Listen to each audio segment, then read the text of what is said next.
Wanyiri Kihoro thought he had everything figured out. What with 4 years of studying law in London, his return to Kenya and plans to finally settle down and enjoy life with his family. But this was cut short all too quickly, and he too became an occupant of the little-known basement dungeons at Nyayo House. Nyayo House, I'm taken by the hands on a blindfold and I'm pushed into a room. And as soon as I'm in the room, the blindfold was taken away. The room was dark and it was painted in black. His initial experience was restricted to solitary confinement in the dark cell, but they gave him food, non-appetizing meals that he did not eat, a cup of tea each morning. But this treatment would not last for long. His apparent lack of cooperation and failure to volunteer information landed him in more trouble than he had anticipated.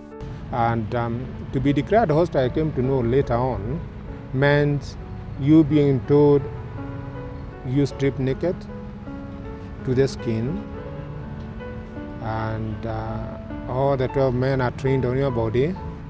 And then that is the time when war begins and they beat you senseless. When you get to the basement and dress again, immediately after you strip, they bring in the water hoses. And water can be an instrument of war. Their families were not spared. The toll on them from these experiences was equally as unnerving. This time round, as soon as I took the road leading up to our residence, they rushed, came out and started throwing stones, objects at the car. Now, our son, firstborn, was seated in the back seat on the right. Our second daughter was on the left. And the baby was actually asleep. She was sleeping on the laps of these two. So one stone just missed her. She was only 4 years old and came and landed, by the mercy of God, between my seat and where my wife was seated, in the front seat. Of course, I drove around. I did not even go. We went to Karen police station. They would refuse to register even a complaint. I tried to tell them, why don't you give me security to at least whatever I've done, my wife and children have not done it. They won't listen. And sometimes one felt like giving up, because when we arrived home, my 4-year-old daughter, who had been quiet throughout, asked me, Daddy, why did they want to kill us? Now, what do you tell a child like that? The experience in those cold, dark dungeons, the detention and torture led to mothers of detainees taking matters into their own hands, and they would camp at Uhuru Park demanding the release of their sons. It is what led to the landmark moment when mothers to political detainees stripped naked, wailing for days on end, vowing not to return to their homes without their sons.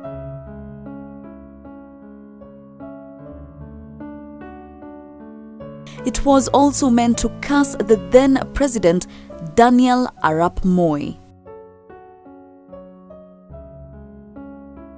For some, it was days, some weeks, and some even months. But the horrors they went through in solitary confinement within the confines of the very walls where I now stand would for a long time be an untold story.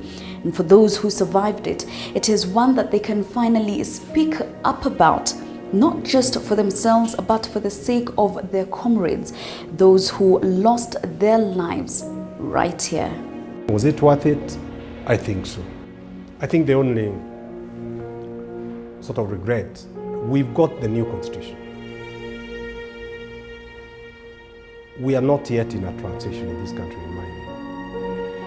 Because the levers of power are still being held by the conservative, non-reformist pro-status quo.